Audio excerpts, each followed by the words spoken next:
That's NEC Director Brian Deese, and I spoke to him yesterday. So when he was referring to the market drop, of course, that was yesterday's big decline. Another point to make about him, Adam, is that if he doesn't look like a typical gray beard economist, it's because he isn't. Brian Deese is only 43 years old. And as you heard, of course, he worked for Barack Obama. He also worked at BlackRock. So President Biden actually made note of the fact that Brian is a little young, but said he has a great brain and look forward to working with him.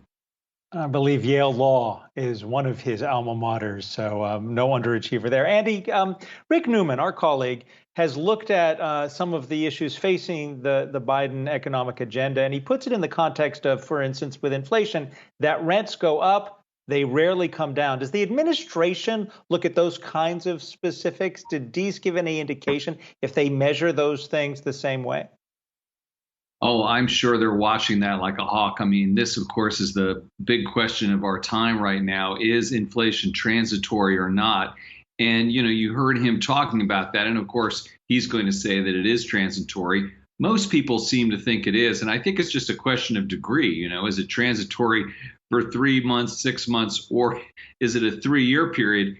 In which case it becomes really a political animal, as Rick was talking about, because that will impact, as you say, Adam, rents and then gas, and then thereby the midterm election and maybe the next presidential election as well. And another thing that could potentially affect Democrats and Republicans also in the next election would be the jobs market, because yes, certainly we have seen a number of workers re-enter the workforce, but we're still off just around 7 million jobs from where we were at the start of the pandemic. And I know you asked, Brian, just about where we stand just in terms of job creation, but any sense there just in terms of how this could potentially be a headwind for the Biden administration going forward? Yeah, Shauna, I mean, this is really a vexing situation right now in America, that there are so many open jobs.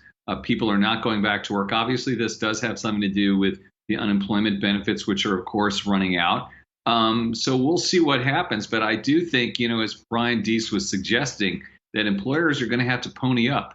And that's going to have implications in the economy. When you're looking at restaurants and hotels and services, that means those costs are going to get passed on to consumers, which will have an effect as well. So I think there's a lot to watch going forward. It's going to be a fascinating time. And you better believe that Brian Deese and company have their hands full looking at what's going on and trying to influence this through fiscal and monetary policy along with the Federal Reserve.